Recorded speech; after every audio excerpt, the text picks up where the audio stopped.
하나님 말씀 마태복음 5장입니다.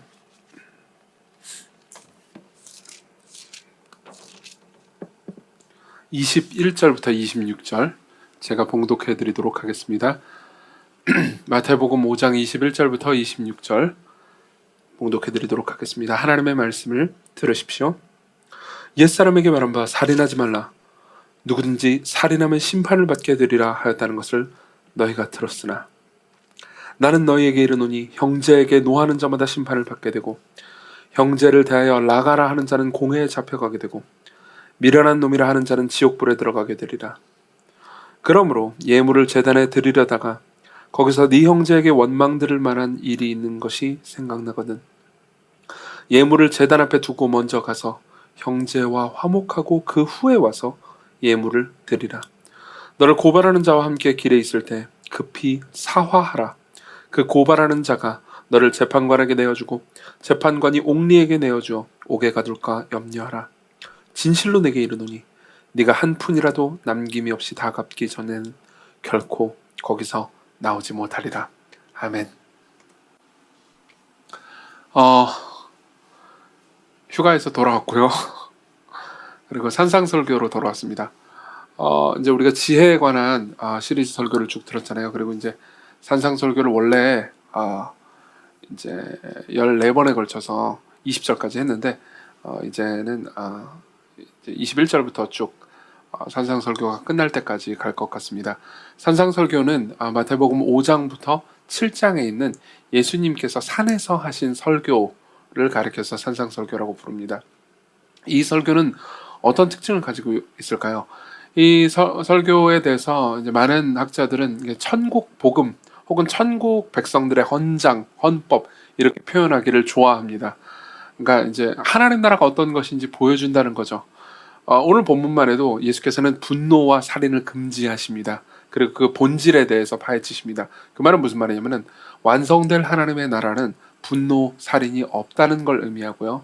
그리고 이 땅에서 우리가 보게 되는 하나님 나라, 그러니까 교회의 모습도 결국은 분노와 살인이, 그러니까 살인을 만들어내는 그 분노가 사라져야 함을 말씀해 주시는 거죠. 저는 이 본문을 이제 이 해석을 하고 또 설교 준비를 하면서 이런 생각을 했습니다. 이 본문은 나하고 처음에는요, 약간 교만하게 생각했던 거죠. 이 본문은 나하고 좀 거리가 있겠군 이런 식으로 생각을 했었습니다. 왜냐하면은 저는 성격상 잘 화가 안 납니다. 그러니까 그렇게 화를 내는 성격이 아닙니다. 아마도 저랑 같이 오래 사역했던 분들도 제가 이렇게 막 드러내놓고 노골적으로 분노하는 것을 거의 보지 못했을 겁니다. 왜냐면 화가 잘 안 나요. 그런 줄 알았습니다. 근데 이제 본문을 자세히 생각을 하다 보니까는 여기서 말하는 분노의 본질이 오히려 저 같은 사람한테 더 잘 들어맞는다라는 것을 알게 됐습니다. 그리고 그 분노가 얼마나 파괴적인 것인지에 대해서도 생각을 하게 됐죠. 그래서 저는 이제 본문에 예수님의 말씀을 근거로요, 먼저는 이 말씀을 누가 하는지에 대해서 말씀드리겠습니다. 물론 예수님이죠. 근데 그분이 누구십니까? 이거에 대해서 말씀드릴 거고요. 그리고 두 번째로는 본문을 통해서 예수님께서 뭘 금지하고 계신지에 대해서 말씀드리겠습니다. 그리고 세 번째로는 본문을 통해서 예수께서 금지하신 것이 물론 분노인데요. 그 분노를 우리 마음 가운데 품고 있을 때 우리가 어떤 증상을 보이는지를 말씀드릴 겁니다. 이 증상을 여러분들이 생각해 보면서 스스로에게 적용을 해볼 수 있을 겁니다. 그리고 마지막으로 우리가 어떻게 여기서 회복될 수 있는가, 어떻게 분노에서 우리가 돌이킬 수 있는가에 대해서 말씀을 드리겠습니다. 먼저 누가 말하는지 한번 생각을 해보죠. 우리가 읽은 이제 21절부터 48절이 한 단위입니다. 48절까지가 이제 한 단위인데요. 이 21절부터 48절은 이런 구조로 되어 있습니다. 그러니까 예수께서는 계속 너희들이 이렇게 들었지만 나는 너희들에게 이렇게 말하노니 사실은 이거다 라는 구조로 계속 되어 있습니다. 우리가 읽은 이 본문만 해도 옛사람에게 말한 바 살인하지 말라. 누군지 살인하면 심판을 받게 되리라 했다는 것을 너희가 들었지만 나는 너희에게 이르노니 형제에게 노하는 자마다 이렇게 말씀을 하시는 거죠. 이 구조가 6번 나옵니다. 방금 한 번 했고요. 그리고 27절도 보면요, 간음하지 말라 하는 것을 너희가 들었으나 나는 너희에게 이르노니, 그렇죠? 그리고 31절도요, 누군지 아내를 버리려거든 이혼 증서를 줄 것이라고 너희가 들었지만 나는 너희에게 이르노니, 그렇죠? 그리고 33절도 옛사람에게 말한 바 헛맹세를 하지 말고 맹세한 것을 주께 지키라 했다는 것을 너희가 들었으나 나는 너희에게 이르노니. 이런 식으로 나는 너희에게 이르노니가 6번 등장합니다. 그러면서 이렇게 말씀하시는 거예요. 당시에 이스라엘 백성들 내에 서기관들 그리고 바리새인들이 주로 성경을 해석해 왔던 것에 대해서 비판을 하시고요. 그리고 예수님께서 나는 너희에게 이런 방식으로 말한다 이렇게 이야기를 하시는 거죠. 근데 이 말을 보면서 이제 우리는 이렇게 생각하기 쉽습니다. 당대의 구약 성경에 대한 모든 해석들이 다 틀렸고 예수님은 올바른 해석을 하는 중이다 라고 예수께서 말씀하시는구나 이렇게만 받아들이기 쉽습니다. 하지만 이 본문을 자세히 보잖아요. 그리고 이 산상설교의 내용을 끝까지 보잖아요. 그러면 사람들은 그런 방식으로 받아들인 게 아닙니다.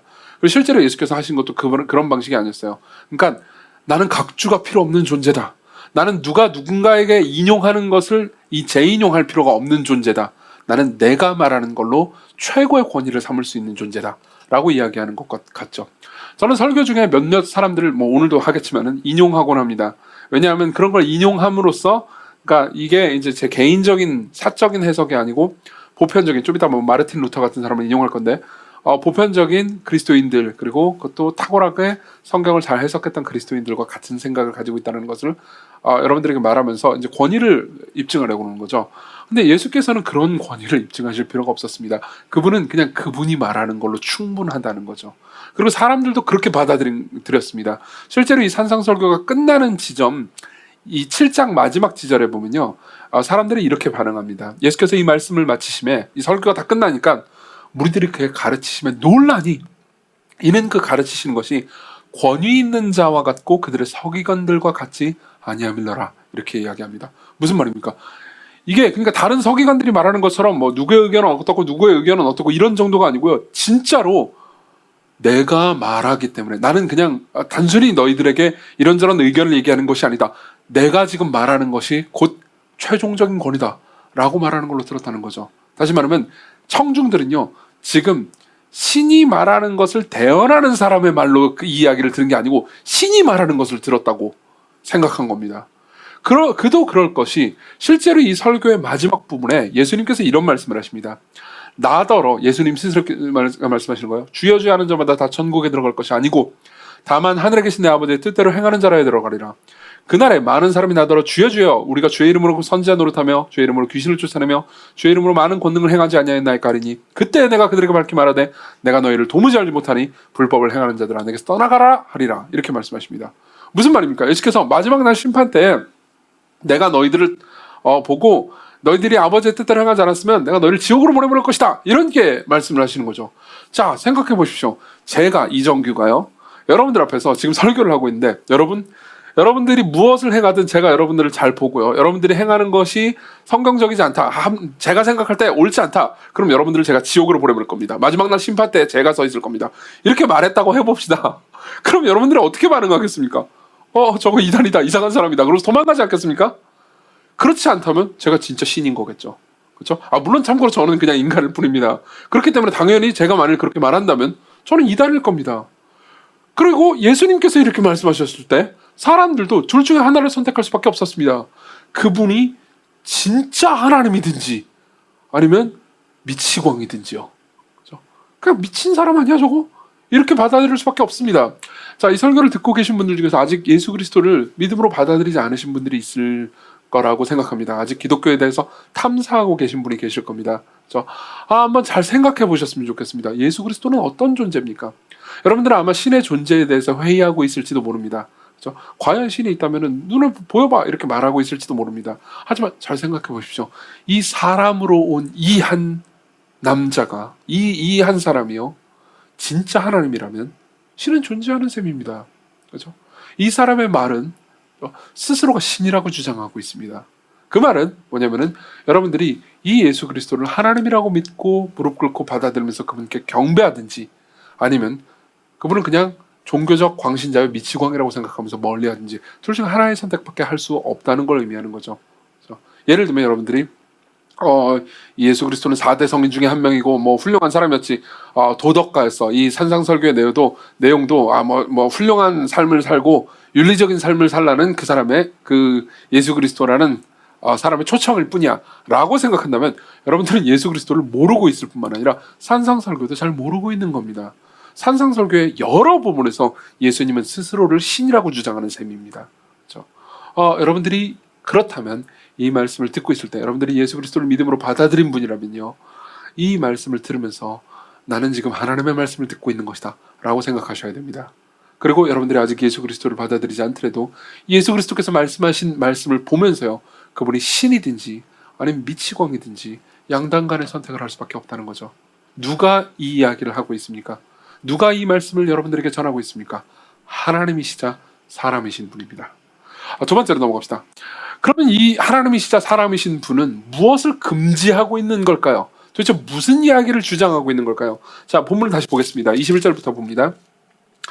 옛사람에게 말한 바 살인하지 말라, 누구든지 살인하면 심판을 받게 되리라 하였다는 것을 너희가 들었으나, 무슨 말입니까? 설명하자면 이렇습니다. 살인하지 말라라는 이 말씀은요, 10계명 중에 하나입니다. 출애굽기 20장에 쓰여 있죠. 그렇죠? 10가지 계명 중에서 6번째 계명입니다. 6계명이죠. 이 살인하지 말라라는 것은 당연히 하나님께서 하신 명령이고 우리가 늘 지켜야 되는 말씀입니다. 근데 당시의 서기관들과 사람들은 이 계명을 이런 식으로 받아들였습니다. 그러니까 물리적인 살인을 하지 않으면 충분하다라는 식으로만 생각을 했던 거죠. 그렇죠?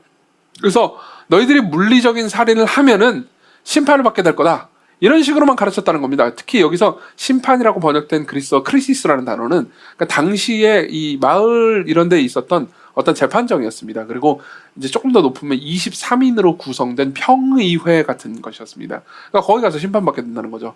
그러니까 살인하지 말라라는 이 10계명의 내용을 아주 축소시킨 겁니다. 그러니까 사람을 실제로 죽이면은 너네들은 재판을 받게 될 거야, 그러니까 죽이지 마, 이 정도로만 축소를 시킨 거죠. 근데 예수께서는 이렇게 축소한 해석을 거부하시고 입법자이신 그분이, 살인하지 말라라는 말씀을 직접 하신 그분이요, 그 말의 의미를 진짜로 설명을 해주시는 거죠. 내용은 무엇입니까? 22절, 나는 너에게 이르노니 형제에게 분노하는 자마다 심판을 받게 되고, 그죠? 형제에게 분노하는 자는 심판을 받게 된다. 단순히 살인하지 말라라는 명령은 살인, 그러니까 물리적 살인을 금한 게 아니고 그 물리적 살인을 낳게 하는 분노를 금한 것이다. 그러면서 이제 밑에 부연 설명을 해주십니다. 형제를 대하여 라가라 하는 자는 공회에 잡히게 되고, 여기서 라가라는 말은 무슨 의미냐면 이제 라가라는 말이 이제 그 아람어로 텅 비어 있다 이런 뜻이거든요. 그러니까 너 아무것도 아닌 존재, 뭐 그러면서 무시하는 겁니다. 우리나라 말로 좀 쉽게 번역을 해보자면 야 이 쓰레기 같은 놈아, 이거하고 거의 비슷한 말이라고 생각하시면 되겠습니다. 그리고 나서 미련한 놈이라 하는 자는 지옥불에 들어가게 되리라, 이렇게 말씀하시죠. 그러면서 이제 이 분노에 대해서 금지를 하시는 겁니다. 자, 근데 이 본문을 자세히 볼 때 그냥 우리는 이걸 너무 지나치게 단순하게 해석해서는 안 됩니다. 왜냐하면 성경 전체의 가르침하고 조화롭게 이 본문을 이해해야 하기 때문입니다. 단순히 그냥 욕을 하면 우리가 지옥 간다라는 의미일까요? 그냥 욕을 하면은 우리가 공회에 잡혀가게 된다는 의미일까요? 여기서 말하는 공회는 당시 이스라엘 내에서의 최고 법정을 의미하는 것이었습니다. 근데 그 이스라엘 내의 최고 법정을 상징으로 하나님의 심판대를 말해주는 거죠. 하나님께 결국 심판받게 된다, 이런 이야기를 해주는 거죠. 근데 사실 이렇게 단순하게 보면 안 됩니다. 이유가 있습니다. 왜냐하면 예수님도 분노하셨기 때문입니다. 그렇죠? 일단 여기서 미련한 놈이라고 번역된 단어 있잖아요. 이 단어를 예수님께서도 사람들에게 하십니다. 그런데 23장 17절, 같은 마태복음 23장 17절에 보면 바리새인들을 향해서 어리석은 맹인들이여, 이렇게 이야기합니다. 어리석은 맹인들이여, 어느 것이 크냐? 금이냐? 그 금을 거룩하게 하는 성전이냐? 그러면서 분노에 차서 말씀하십니다. 그렇죠? 여기서 어리석다라고 번역된 단어는 여기서 미련하다고 번역된 단어와 같은 단어입니다. 그렇죠? 그러니까 예수님도 욕을 했네요. 그렇죠? 이걸 예수님이 그냥 모순적인 행동을 했다, 이렇게 생각하시면 안 됩니다. 그렇죠? 또 하나는 예수님도 분노하신 적이 많다는 겁니다. 실제로 21장 12절에 보면요, 같은 마태복음, 예수께서 성전에 들어가서 성전 안에서 매매하는 모든 사람들을 내쫓으시며 돈 바꾸는 사람들의 상과 비둘기 파는 사람들의 의자를 둘러 엎으셨습니다. 그렇죠? 그냥 성전 안에서 장사하는 사람들을 그냥 깽판을 놨다 이거죠. 사실 물론 여기에는 이유가 있었습니다. 성전 안에서 장사하는 곳이 이방인의 뜰이라는 곳이었거든요. 근데 그곳은 이방인들이 와가지고 기도하는 곳이었습니다. 그렇죠? 그리고 기도하는 그 장소에서 장사를 한다는 건, 누가 여러분들이 기도하고 있는데 옆에서 막 장사하고 그런다고 해보세요. 그럼 완전 너 따위가 기도하는 건 아무 쓸모없어, 이렇게 생각하는 거하고 똑같잖아요. 그러니까 하나님께 기도하는 내 아버지의 집, 그죠? 물 이런 식으로 만든 사람들에게 분노하신 거죠. 자, 보십시다. 여기 보면 예수께서도 분노하시는 장면이 나옵니다. 그렇죠? 그럼 예수님도 죄를 저지르신 걸까요? 예수님도 살인하지 말라라는 계명을 어기신 걸까요? 그런 의미가 아닙니다. 그렇죠? 그런 의미가 아닙니다. 오히려 이렇게 얘기한 거죠. 모든 분노가 다 악한 건 아닙니다. 그렇죠? 어떤 분노는 정당하고 그 분노를 하지 않을 때 부당하다고 말할 수 있을 만한 분노가 있습니다. 여러분들이 사랑하는 사람을 누가 해치려고 하는데 여러분들이 그냥 가만히 있는다고 합시다. 그럼 여러분들은 불의한 사람인 겁니다. 제 아내를, 제 사랑하는 딸들을 누가 해치려고 하는데 제가 그냥 가만히 있다고 하면은 저는 아내와 딸들을 사랑하지 않는 것일 겁니다. 그렇죠? 마찬가지입니다. 하나님께서도 분노하시지 않는다면 하나님은 정의로운 분이 아니십니다. 생각해 보십시오. 여러분들 어떤 연쇄살인마가 있습니다. 끔찍한 짓을 저지른 사람이 있습니다. 그리고 여러분들이 그 연쇄살인마가 죽인 피해자의 유족이라고 합시다. 가족이라고 해보세요. 그러면은 그 연쇄살인마를 보면서 분노하지 않는 하나님을, 심판하지 않는 하나님을 여러분들은 경배하고 예배할 수 있겠습니까? 그렇지 않을 겁니다. 오히려 만일 하나님께서 나는 무조건 사랑이니까 모두를 받아줄 거야. 그러면요, 여러분들은 하나님을 따르거나 섬길 수 없을 겁니다. 그렇죠? 오히려 하나님께서 분노하셔야만 이 모든 것이 정당하다고 느껴지겠죠. 그렇죠? 그런 것처럼 성경에는 올바르고 정당한 분노를 말해주고 있습니다. 근데 예수께서 여기서 금지하시는 건 올바르고 정당한 분노가 아닙니다. 살인을 낳게 하는 악한 종류의 분노인 거죠. 사실 살인이라 하더라도 우리가 그러니까 모든 살인을 똑같다고 볼 수는 없습니다. 예컨대 두 가지 살인을 한번 비교해 보죠. A 살인, 첫 번째 살인이 있습니다. 첫 번째 살인이 이거예요. 어떤 사람이 지체놓고 신분도 높고 힘도 있고 막 그런 사람이 있어요. 그런 사람이 막 길거리에 누가 자기가 생각할 때 선한 사람이 있습니다. 그래서 지나가는데 막 걸리적거려요. 그래서 기분 나빠. 그리고 총으로 머리를 겨눠가지고 빵 쏴버려 죽여버렸어요. 그러고 나서 에잇 그러면서 발로 푹 치워버린다. 그냥 걸어가고 있습니다. 이런 살인이 있다고 합시다. 그리고요, 두 번째 살인은 이겁니다. 실제로 벌어진 일이기도 한데요. 여러분 혹시 거의 한 10년 전에 벌어진 일인데 구이동 고3 존속살인 사건이라고 아십니까? 어떤 고3 남학생이 자기 엄마를 죽인 사건이에요. 근데 이 고3 남학생은 엄마로부터 끔찍한 학대를 수년 동안, 사실 10수년 동안 받아왔습니다. 그래서 네가 공부를 제대로 안 하면은 그러니까 시험 봤는데 99점 맞아도 막 엄청나게 패는 거예요. 그러면서 그냥 때리는 것도 아니고 골프채로 막 죽도록 때리고, 그리고 여름에도 반팔을 입고 다닐 수 없을 정도로 온몸에 늘 멍이 들어있고, 그런 식으로 이제 삶을 아주 가혹하게 학대받으면서 살아온 겁니다. 근데 이제 어느 날은 이 고3 이 친구가 이렇게 두드려 맞겠다는, 진짜 자기가 목숨이 날아가겠구나, 죽겠구나라는 생각이 들 때가 있었대요. 그래서 그때 나는 이제 죽는구나. 그럼 내가 지금 죽어야 하나? 아니면 이 엄마를 죽일까? 그러다가 엄마를 죽여버린 거예요. 예. 자, 보십시오. 이 첫 번째 살인하고 두 번째 살인을 여러분들이 같은 선상에 놓을 수 있겠습니까? 물론 이 두 번째 살인도 이 살인을 한 이 사람이 그러니까 나쁜 일을 안 했다고 말할 수는 없을 겁니다. 결국은 그래도 죽이지는 말았어야죠. 그렇죠? 하지만 굉장히 끔찍한 사건이지만 여러분들이 동정할 만한 여지가 굉장히 많을 겁니다. 실제로 법정에서도 이 사건 같은 경우에는 징역 3년이 나왔습니다. 원래 존속살인 같은 경우에는 최저가 징역 7년이거든요. 근데 최저보다 덜 나왔어요. 제가 전에 듣기로는 이 판사가 판결문을 읽으면서 울었다고 합니다. 자세한 상황들을 다 아니까요. 그렇죠? 여러분들이 그 판사의 판결을 부당하다고 말할 수 있습니까? 아마 그렇지 않을 겁니다. 어느 정도 공감이 갈 겁니다. 게다가 과거에 어린 시절에 부모로부터 학대를 당해본 경험이 있는 사람이라면요, 너무너무 공감할지도 모릅니다. 자, 첫 번째 살인과 두 번째 살인은 같습니까? 다릅니다. 자, 여기서 한번 생각해 봅시다. 지금 예수께서 무엇을 금지하고 있는지요? 예수께서 금지하시는 것은 첫 번째 종류입니다. 첫 번째 종류의 특징은 무엇입니까? 남을 깔아보는 겁니다. 그렇죠? 단순히 라가 혹은 미련한 놈 이렇게 말했다는 정도가 아닙니다. 우린 욕을 해도, 그러니까 이게 저는 이게 옳다고 생각하진 않지만 친구들끼리 그냥 이렇게 욕하면서 친구를 표현하는 경우도 있잖아요. 그렇죠? 제가 알기로는 이제 재하 형제하고 종원 형제하고 둘이 친구인 거 아는데 친구 아니에요? 아주 실례했습니다만. 그래요. 친구를 합시다. 우리 또 서로 사랑해야 되잖아요. 그럼 야이 XX 누구야? 막 그러면서 욕하고 그러면서 친구를 표현하기도 하잖아요. 그렇죠? 근데 이걸 가리키는 게 아니라는 거죠. 그렇죠? 그 증오와 경멸의 의미인 겁니다. 이동석 너 따위가 김동석 죄송해요. 일부러 그런 거예요. 경멸의 의미가 담기잖아요. 성을 바꿈으로써. 안 그래요? 그죠? 이걸 의미하는 겁니다. 밑으로 깔아보고 있는 거죠. 그죠? 함부로 여기고 있는 겁니다. 자기 아래로 보는 겁니다. 그런 증거가 있나요? 예, 있습니다. 자, 보십시오. 23절부터 26절을 봅시다. 23절부터 26절은요, 예수께서 하신 이 말씀을 이해하기 위해서 두 가지 예시가 나옵니다. 23절부터 24절에 한 가지 예시고요. 25절부터 26절에 한 가지 예시입니다. 쭉 읽어드리면서 설명해 드리겠습니다. 23절, 24절입니다. 그러므로 예물을 제단에 드리려다가 거기서 네 형제에게 원망 들을 만한 일이 있는 것을 생각나거든. 예물을 제단 앞에 두고 먼저 가서 형제와 화목하고 그 후에 와서 예물을 드리라. 이게 첫 번째예요. 네가 지금 예배를 드리다가 누군가 너를 향해서 분노해가지고 너를 향해서 원망하고 있으면은 빨리 예배 중간에라도 가가지고 형제하고 화해를 하고 그 다음에 와서 예배를 드리라. 이 말인 거죠. 그렇죠? 그러니까 여기서는 형제라고 말하잖아요. 그러니까 같은 이스라엘 족속 내에 이제 신자들 공동체를 가리키는 것 같습니다.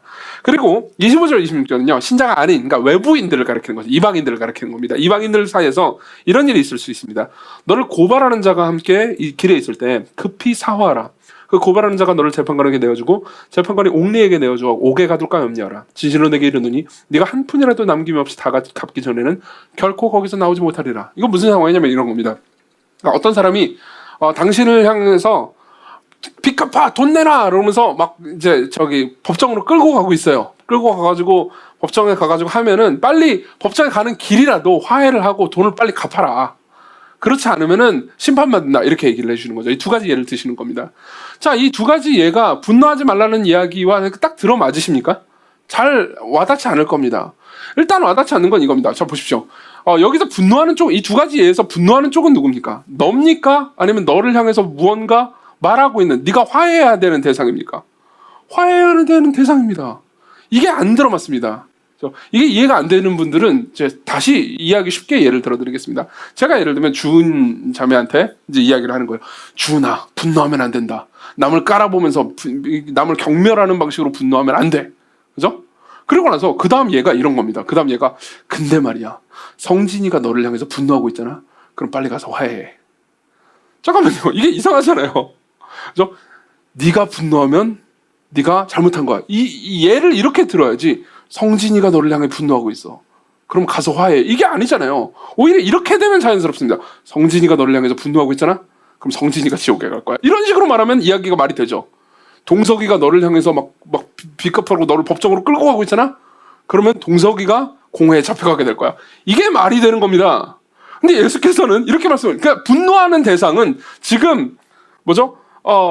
내가 가서 화목해야 되는 대상, 그리고 내가 빚을 갚아야 되는 대상이라는 거죠. 그렇죠? 그럼 왜 이렇게 예를 드시는 걸까요? 간단합니다. 이거예요. 왜 한 명은, 이 형제는 원망을 품었을까요? 왜 한 명은 빚을 갚으라고 했을까요? 이런 겁니다. 자, 당시 이스라엘에 흔하게 있었던 예들인 겁니다. 예컨대 이런 거예요. 주은 자매를 예를 들어서 미안해요. 주은 자매가 예를 들면 성진이를 경멸하는 방식으로 분노하게 한 겁니다. 경멸하는 방식으로 분노를 표출한 거예요. 이 아무것도 아닌 녀석이, 너 따위가. 그러면은 성진이는 어떻게 되죠? 원망을 품게 됩니다. 그렇죠? 주은이를 향해서. 그리고 예수께서는 이렇게 말씀하시는 거죠. 네가 심지어 예배 중이라 하더라도 가서 사과하고 회개를 해라. 그리고 나서 나한테 와라. 그래야 예배를 받아주겠다. 이렇게 얘기하는 거예요. 보십시다. 여기서 예수께서 말씀하시는 분노가 막 길길이 날뛰면서 으악! 이러는 분노입니까? 아닙니다. 경멸하는 분노예요. 물론 그런 분노가 길길이 날뛰는 분노로 표출될 수도 있습니다. 그렇죠? 근데 어떤 사람에게는요, 굉장히 차가운 멸시로 표출될 수도 있죠. 제가 이 부분에서 놀랐습니다. 왜냐하면 저는 제가 화를 날 때 후자로 보통 표현하는 편이기 때문입니다. 그렇죠? 게다가 이 당시의 이스라엘은요, 그러니까 이스라엘은 나라가 어쨌든 약소국이긴 했지만 그래도 이방인들한테 호의적인 나라는 아니었단 말이에요. 그렇죠? 그러다 보니까는 이스라엘 내에서 살고 있는 이방인 중에서는 이제 예컨대 동석이가 주은이라고 이제 있는데, 동석이 이방인이라고 합시다. 주은이는 이스라엘 사람이에요. 그러면은 주은이가 동석이한테 돈을 빌려요. 한 1,000만 원 빌렸다고 합시다. 그러고 나서 이스라엘 법 자체가, 그리고 판결 자체가 아무래도 유대인들한테 훨씬 유리한 상황이기 때문에 대충 안 갚아도 되는 거예요. 그러면은 동석 형제가 어떨까요? 분노하겠죠. 법정으로 막 돈 내놔 끌고 가려고 해요. 그러면 주은이는 이렇게 해결할 수 있는 겁니다. 그래 법정 가서 해결해. 법정 소송으로 끝내. 이러는 거죠. 왜요? 소송으로 가면은 대충 더 유리하고요. 그리고 빚을 갚더라도 다 안 갚아도 되는 경우가 있었기 때문입니다. 이해하십니까? 절대로 이 25절, 26절이 그러니까 뭐 돈이 없는데도 무조건 빌렸으면 갚아 이런 얘기를 하려는 게 아닙니다. 실제로 율법에 보면요, 돈이 없어가지고 빌렸는데 돈이 없는 경우에는 채무 변제해주는 그 방식까지 신명기에 다 기록되어 있습니다. 그러니까 돈이 없는 사람들도 억지로 다 갚아라는 얘기를 하고 싶은 게 아니에요. 있는데도 불구하고 상대를 멸시하는 거죠. 있는데도 불구하고 저 이방인 따위의 돈 내가 다 갚을 필요 있어? 돈 있어도 안 갚아. 혹은 내가 저 사람에게 한마디 해가지고 저 사람이 모욕감을 느꼈는가 본데 내가 못하러 저 사람 마음까지 다 풀어줘야 돼. 이렇게 생각하는 거죠. 둘 다 공통점 뭐죠? 멸시입니다. 멸시예요. 이 멸시로부터 나오는 분노는 사실은요, 그 분노 자체의 기원이 교만입니다. 보세요. 이제 우리는 예수께서 무엇을 금지하셨는지 분명히 알 수 있습니다. 예수께서 금지하신 것은요, 정의로운 마음에서 나오는 분노를 금지하신 게 아닙니다. 사랑으로부터 나오는 분노를 금지하신 것도 아닙니다. 억울한 사람이 고통스러워하면서 자기에게 피해를 입힌 사람한테 내뱉는 그런 분노를 의미하는 것도 아닙니다. 뭐죠? 교만하기 때문에 다른 사람을 깔아보면서 자기를 높이는 마음, 거기서 나오는 분노, 거기서 나오는 때로는 차가운 분노를 가리키는 거죠.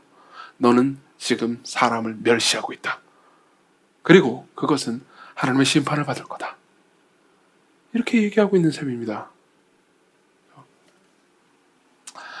그랬어요. 저는 이 마르틴 루터의 가르침에 굉장히 큰 영향을 받았는데요. 특히 대교리 문답이라는 책이 있습니다. 마르틴 루터가 이제 그 사도신경 주기도문 10계명에 대해서 이제 해설한 책입니다. 사실 이 중에서 제일 탁월한 부분이 10계명에 대해서 해설한 부분이거든요. 나중에 관심 있으시면 번역이 됐기 때문에 한번 읽어보시면 좋을 것 같습니다. 거기 보면 이제 1계명을 이야기할 때 항상 이런 이야기를 합니다. 당신이 어떤 계명을 어기든 6계명이든 7계명이든 살인하지 말라든 간음하지 말라든 어떤 계명을 어기든 당신은 이미 1계명을 어기고 있다고요. 그리고 반대로 이렇게도 표현합니다. 순전한 마음으로 하나님을 섬기며 1계명을 당신이 지킨다면 모든 계명은 저절로 성취될 거라고요. 왜요? 1계명은 나 외에 다른 신을 내게 있게 하지 말라라는 계명이기 때문입니다. 무슨 말입니까? 하나님만 최고로 여기고 자신을 겸손히 하나님 앞에 낮추라는 거죠. 교만은 1계명을 어기는 겁니다. 그리고 분노는요, 이 교만, 예수께서 여기서 분노하신 금지하신 이 분노 있잖아요. 이 분노는요, 교만으로부터 나오는 그 분노죠. 그래서 실제로 살인하지 말라라는 계명을 성경 여러 곳에서 설명을 하고 있는데 창세기 9장 6절에 보면 이런 말씀이 있습니다.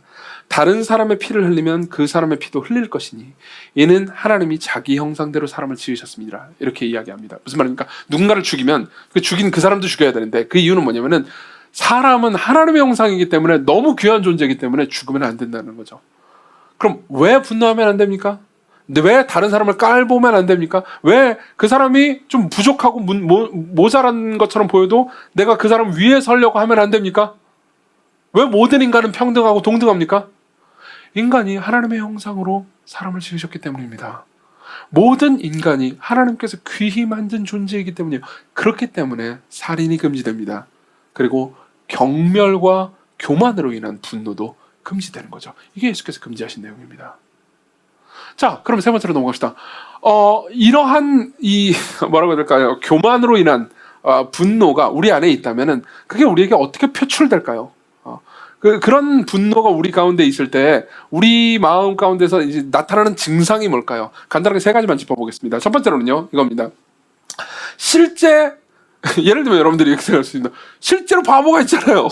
실제로 상식적이지 않은 사람이 있습니다. 실제로 뭔가 이상한 꼴통이 있습니다. 문제가 있는 사람이 있습니다. 성격이 더러운 사람이 있어요. 성마르고 사나운 사람들이 있습니다. 극단주의자들이 있습니다. 아니, 그럼 이 사람들은 좀 약간 멸시받을 만하지 않나요? 아니요. 여러분들이 진짜로 겸손한 사람이냐면요, 이런 사람들을 보고 슬퍼하며 긍휼히 여길 겁니다. 그렇지만 여러분들이 만일 우리가요, 저를 포함해서요, 그런 사람을 깔아본다면요, 뒷담화나 웃음거리로 생각할 겁니다. 다른 사람들과 이야기할 때 그 사람을 깔아보면서 이렇게 웃음을 할 거리, 농담거리로 그 사람을 다루게 될 겁니다. 여러분들은 어떤 편입니까? 여러분들은 실제로 문제가 있고 모난 것처럼 보이는 그 사람을, 실제로 그런 사람일 수 있죠. 그렇죠? 그 사람을 보면서 여러분들은 슬퍼하고 그 사람을 위해서 기도합니까? 아니면 여러분들 자신을 높이는 도구로 사용합니까? 두 번째는요, 아, 공평성 테스트입니다. 실제로 누군가 어떤 두 사람이 있습니다. 두 사람이 있는데 어떤 사람이 어떤 일을 나한테 했을 때와 이 A라는 사람이 나한테 이런 일을 했을 때와 B라는 사람이 나한테 이런 일을 했을 때 여러분들이 똑같이 반응합니까? 또 한번 생각해 보십시오. 예컨대 이런 겁니다. 동석 형제가 저한테 무슨 일을 했어요. 뭐 What's up? 그러면서 목사님 우리 했어요.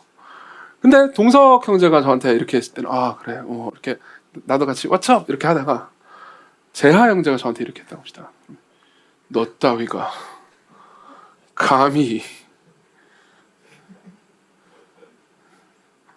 이렇게 되는 거죠. 그럼 나는 누구를 멸시하고 있는 겁니까? 여러분들은 이런 사람이 없습니까? 스스로 한번 생각해 보십시오. 저는 이 지점에서 굉장히 마음에 큰 찔림을 받았습니다. 세 번째입니다. 여러분들이 멸시로 인한 분노, 교만으로 인한 분노가 차 있잖아요. 그러면 어떻게 되냐면 사람들을요 개인으로 보지 않고요 그냥 집단으로 보면서 퉁쳐버립니다. 그렇죠? 예컨대 이런 겁니다. 한 사람을 한 사람으로 보는 게 아닙니다. 그렇죠? 한 사람을 그냥 소중한 저 사람만이 가지고 있는 고유하고 독특하고 개인적인 하나의 우주로 보고 있는 게 아닌 겁니다. 그냥 쟤는 정치적으로 보수적이지 보수 꼴통 혹은 좌파 빨갱이 이런 식으로 보는 겁니다. 이해하십니까? 그냥 퉁치는 거죠. 어떤 한 사람을 그냥 그 집단으로 몰아넣습니다. A 자유주의자, 그죠? A 보수 꼴통주의자, 그죠? A 동석이랑 친하네. 이렇게 보는 겁니다. 이게 뭐가 잘못된지 모르겠지만 어쨌든 그죠? 이렇게 봐버리는 겁니다. 생각해 보십시오. 이게 얼마나 사람을 깔보는 건지 아십니까? 자, 보십시오. 저는 손이 느립니다. 저 굉장히 손이 느려요. 그래서 저는 웬만하면 모기를 잡지 못합니다. 저는 모기를 잡은 거의 없어요. 근데 이제 어제 제 형제가 뭐 어떻게 하다가 모기를 이렇게 잡으려고 했는데 이렇게 딱 했는데 실패했어요. 근데 제 생각에는 아마 실패하는 와중에 그 모기가 날개 한쪽이라도 상처를 입지 않았나 싶습니다. 그래가지고 그 제 형제가 못 잡은 그 놈을 제가 잡았어요. 제가 모기를 잡았다고 이 느린 손으로요. 얼마나 기뻤겠습니까? 근데 잘 생각해 보십시오. 이제 잡은 모기를 이렇게 떨궈내면서 씻으면서 이제 되게 기뻐했어요. 그렇죠? 기억나죠? 기뻐한 거? 굉장히 기뻐하는데 생각해 보십시오. 이 모기가 이 모기만의 그 꿈이 아기 모기였을 수도 있잖아요. 꿈이 있었을 수도 있잖아요. 이 모기의 장래 희망이 모기의 왕이 되는 것일 수도 있었잖아요. 안 그래요? 예? 아니면 목회자 모기가 선교사 모기가 되는 게 꿈일 수도 말도 안 되는 얘기지만 그렇죠? 그런 생각을 합니까? 여러분 그런 생각 하지 않습니다. 안 그래요? 그냥 여러분들에게 모기 개별 존재들이 모기들임 아니죠. 그냥 모기일 뿐이에요. 그렇죠? 우리는 물론 곤충학자들한테는 다를 수 있습니다. 그렇죠? 동물학자들이나 생물학자들한테는 좀 다를 수 있겠죠. 하지만 우리 보통은 그냥 바퀴벌레는 개별 바퀴벌레 같은 게 아닙니다. 그냥 끔찍한 바퀴벌레들 중에 하나일 뿐이에요. 마찬가지예요. 여러분들이 사람을 함부로 대하잖아요. 우리가 사람을 깔아보잖아요. 그럼 그냥 사람 중에 하나로 보게 됩니다. 물론 전 인류를 이렇게 대하라는 건 아닙니다. 그렇게 대할 수도 없고요. 하지만 우리 이웃들을 그렇게 대해서는 절대 안 됩니다. 우리 이웃들을 함부로 대해서는 안 됩니다. 여러분들의 이웃, 다시 말하면 여러분들이 가까이 지내고 알 수 있는 사람들 있잖아요. 그 사람들을 한 개인으로 고유한 한 우주로 대해야 합니다. 즉 하나님의 형상으로 대하라는 거죠. 그렇죠? 우리가 계속해서 이런 종류의 교만한 분노를 마음에 가지고 있잖아요.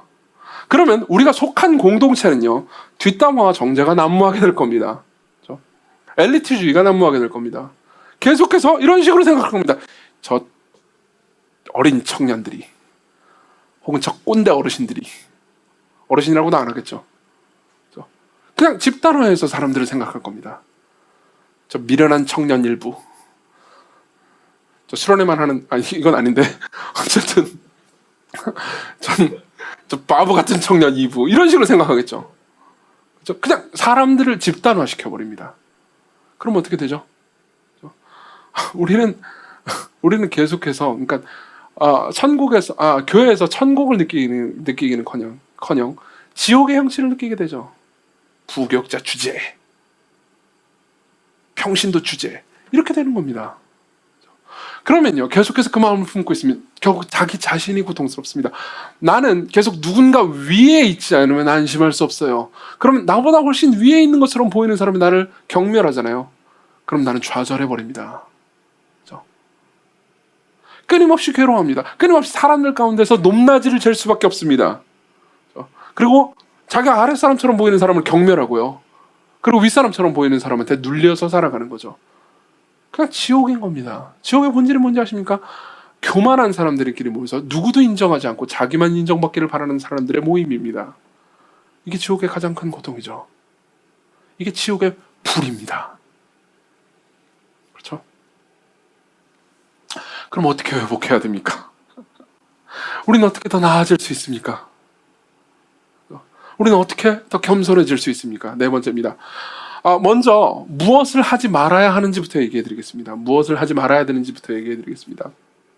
냉소로 자기 마음 가운데 있는 분노를 해결하려고 하지 마십시오. 냉소로 자기 마음 가운데 있는 분노를 해결하려고 하지 마십시오.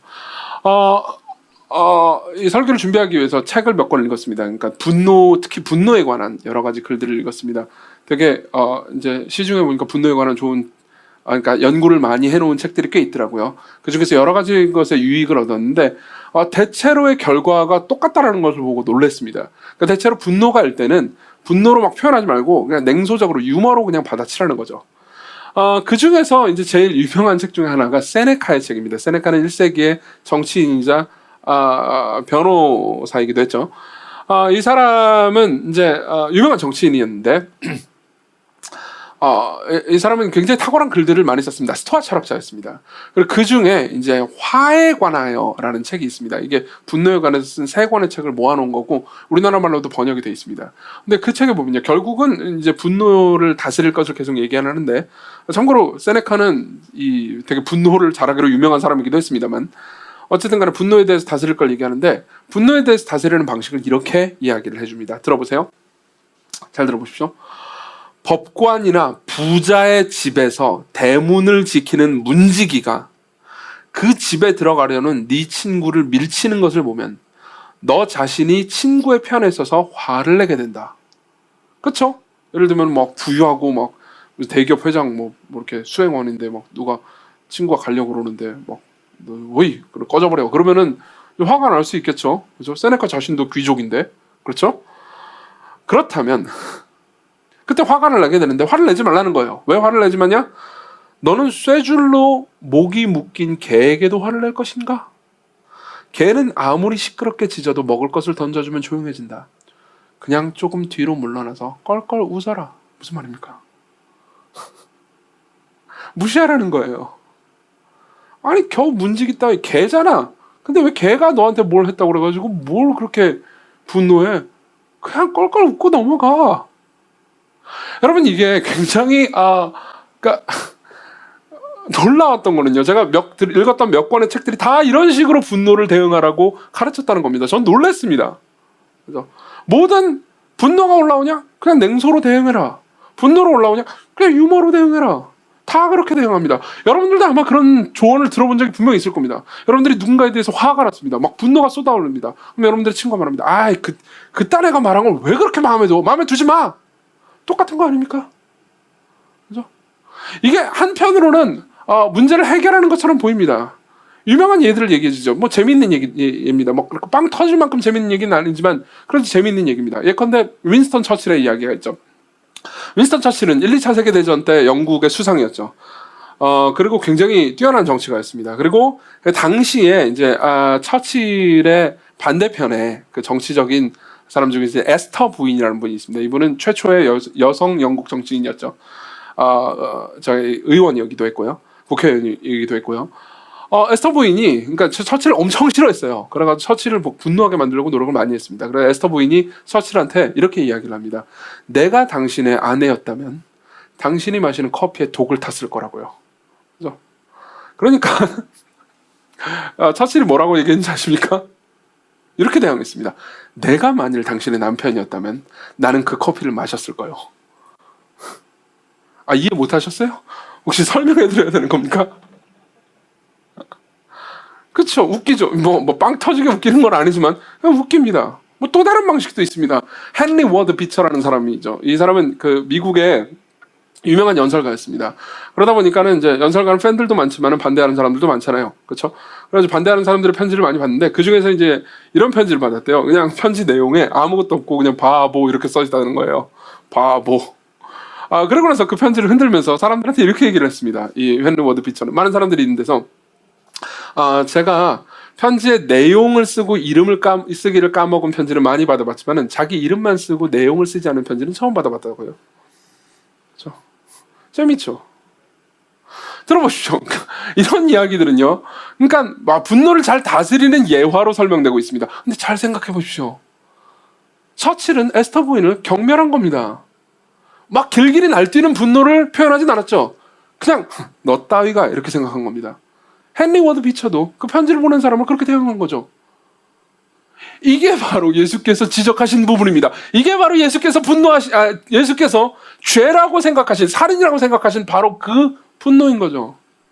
존재를 부정하는 것. 생각해 보십시오. 살인의 본질이 뭡니까? 그 존재를 없애는 겁니다. 실제로 심폐기능을 정지시킴으로써 뭐 칼을 찔르든지 총으로 쏘든지 심폐기능을 정지시킴으로써 그 존재를 없애는 것뿐만 아니라 너 따위는 아무것도 없어. 나가라는 말이 무슨 말입니까? You nobody. 너 아무것도 아니야 라고 말하면서 그렇죠? 무시하는 거죠. 그것도 똑같은 살인이라고 말씀하시는 겁니다. 그렇죠? 다시 말하면 냉소적으로 대하는 건 절대 분노를 다스리는 올바른 방법이 아니라는 겁니다. 그럼 어떻게 다스려야 됩니까? 어떻게 분노를 대해야 됩니까? 간단합니다. 분노의 본질을 파고 들어가는 겁니다. 왜 우리는 분노합니까? 다른 사람을 내가 깔아보고 있기 때문이죠. 그렇죠? 상대를, 이웃을, 그 누구든지 하나님의 형상으로 여기면서 귀히 대하는 겁니다. 이게 본질이에요. 이게 예수께서 명령하신 내용의 본질인 겁니다. 그렇죠? 본문을 봅시다. 이 첫 번째 이야기는요, 이겁니다. 예물을 제단에 드리다가, 23절, 24절은 예물을 제단에 드리다가 거기서 원망 들을 만한 일이 있으면은 형제한테 가서 화해하고 오라는 거잖아요. 이게 뭘 의미하는지 아십니까? 우리는 보통 그냥 교회 와가지고 원망 들을 일, 내가 분노케 만든 누군가가 있으면 화해해라. 이런 식으로만 생각을 하게 됩니다. 근데 이걸 그냥 지나치게, 그러니까 원리적으로만 받아들이면, 문자적으로만 이해하면 안 됩니다. 그러니까 예컨대 이런 식으로 생각하면 안 됩니다. 동석 형제가 가만히 생각해보니까, 내가 성진이를 너무 분노하게 했구나. 내가 지금 예배 중이지만 성진이랑 화해를 해야 되겠구나. 근데 성진이도 예배하고 있는데, 가가지고 막 이럴 필요가 있다는 게 아닙니다. 오히려 이게 얼마나 시급한 일이고 중요한 일인지를 생각하라는 거죠. 지금 예수께서는 이 설교를 아마도 갈릴리에서 하고 있었을 겁니다. 그리고 예물을 제단에 드리는 건 예루살렘에서만 합니다. 예루살렘에서만 한다고요. 그리고 갈릴리에서 예루살렘은 130km 정도가 됩니다. 열심히 걸어도 일주일이 걸리는 거리죠. 그러니까 예수께서는 이렇게 말씀하시는 겁니다. 네가 일주일이 걸려서 예물을 제단에 드리려고 예루살렘에 왔지만 네가 원망 들을 만한 일을 한 어떤 형제가 생각난다면 빨리 다시 일주일이 걸려서 돌아가라. 그리고 화해를 한 다음에 다시 일주일이 걸려가지고 와서 예물을 드리라 그러는 겁니다. 뭘 의미합니까? 그만큼 시급하고 중요한 일이라는 겁니다. 그렇죠? 시급하고 중요한 일이라는 겁니다. 자, 보십시오. 우리는 시급하고 중요한 일이라고 생각하는 사람, 그러니까 다시 말하면 시급하고 중요하다고 생각하는 사람과의 약속은 빨리 잡으려는 경향이 있습니다. 안 그렇습니까? 저 사람 중요한 사람이에요. 그러면은 오늘이라도 만날 수 있죠. 내가 짝사랑하는 사람이라면은 오늘 저녁에 있는 약속을 취소할 수 있습니다. 그 사람이 나를 만나기를 원한다면요. 안 그래요? 근데 우리가 중요하다고 생각하지 않는, 그러니까 경멸하잖아요. 그러면 미룹니다. 그 사람을 아래로 깔아보잖아요. 그럼 그 사람과의 약속을 계속해서 미룹니다. 어떻게 합니까? 뭐 연말쯤 보죠. 시간 나면. 이렇게 말하는 거죠. 근데 예수께서는 그러지 말라고 하시는 겁니다. 그러지 말라고 하십니다. 너는 본질적으로 그를 무시하고 있다. 그러나 그 형제는 하나님의 형상이다. 그렇죠?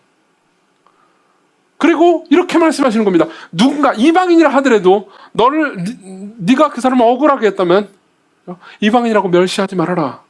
그냥 법정 가서 해결하려고 하지 마라. 많은 사람들은 그냥 법으로 해결해. 무슨 뭐 면대면으로 왜 얘기해? 이렇게 하죠. 근데 그러지 말라는 거예요. 법정 가는 길이라 하더라도 이건 시급한 문제다. 그 사람의 마음을 사라. 그 사람에게 진심으로 화해해라. 그리고 법정으로 갈 일이 없게 해라. 그냥 돈을 빨리 갚아라. 이렇게 말씀하시는 거죠. 둘 다 뭡니까? 사람을 깔아보지 말라는 겁니다. 하나님의 형상으로 여기라는 거죠. 여러분들은 복음을 계속해서 믿고 받아들인다면요, 여러분들은 계속해서 사람들을 하나님의 형상으로 대하고 자기 자신을 낮출 수 있는 용기를 얻게 됩니다. 왜냐하면 복음은요, 나쁜 소식과 좋은 소식을 여러분들에게 동시에 전해주기 때문입니다. 복음은 나쁜 소식을 여러분들에게 전해줍니다. 뭐죠? 내가 죄인이라는 것. 나중에 디도서 3장 2절부터 5절을 깊이 묵상해 보십시오. 디도서 3장 2절부터 5절을 깊이 묵상해 보십시오. 이 안에는요, 복음의 나쁜 소식과 좋은 소식이 동시에 있습니다. 3장 2절부터 3절은 이렇게 말합니다. 나쁜 소식을 먼저 말해줍니다. 아무도 비방하지 말며 다투지 말며 관용하며 범사의 온유함을 모든 사람에게 나타낼 것을 기억하게 하라. 무슨 말입니까? 경멸하는 방식의 분노를 하지 말라는 겁니다. 온유하게 대하라는 겁니다. 왜요? 3절, 우리도 전에는 어리석은 자여, 순종치 아니한 자여, 속은 자여, 여러 가지 정욕과 행락에 종노릇한 자여, 악독과 투기를 일삼은 자여, 가증스러운 자여, 피차 미워한 자였기 때문입니다. 제가 막 사람들을 깔봅니다. 저 아무것도 아닌 녀석들이, 소지야 저 녀석. 그러다가 생각하는 거죠. 와, 나는 뭔가 나도 똑같은 죄인인데, 아니 내가 더 완악하고 더 사악한 죄인일 수 있는데 왜 내가 뭐라고, 내가 좀 더 잘생겼다라는 이유로 이걸 아닌가? 이게 지금 제가 방금 경멸하는 분노가 잠깐 생겼었어요. 내가 왜 내가 저 사람을, 뭐 이해되십니까? 복음의 나쁜 소식은, 내가 죄인이라는 나쁜 소식은 나를 낮추게 만듭니다. 그리고 그 다음 4절 5절, 그렇지만 우리 구주 하나님의 자비와 사람 사랑하심이 나타날 때 우리를 구원하시되 우리가 행한 바 의로운 행위로 말미암지 않고는 아니하고 오직 그의 긍휼하심을 따라 중생의 씻음과 성령의 새롭게 하심을 하셨나니. 무슨 말입니까? 다른 사람을 볼 때요, 그 사람이 예수 그리스도께서 그 사람을 위해서 죽으셨다는 것을 기억하게 만든다는 거죠.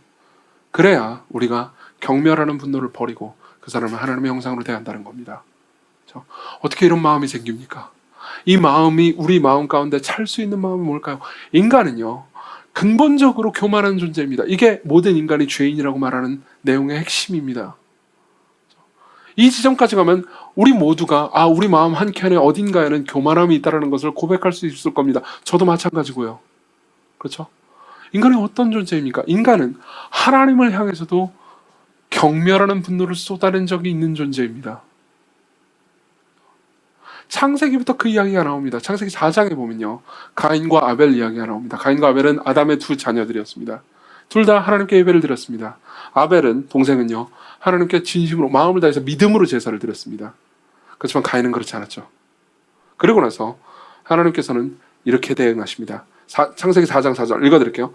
아벨은 자기도 양의 첫 새끼와 그 기름으로 드렸더니 여호와께서 아벨과 그의 제물은 받으셨으나 가인의 제물은 받지 아니하신지라.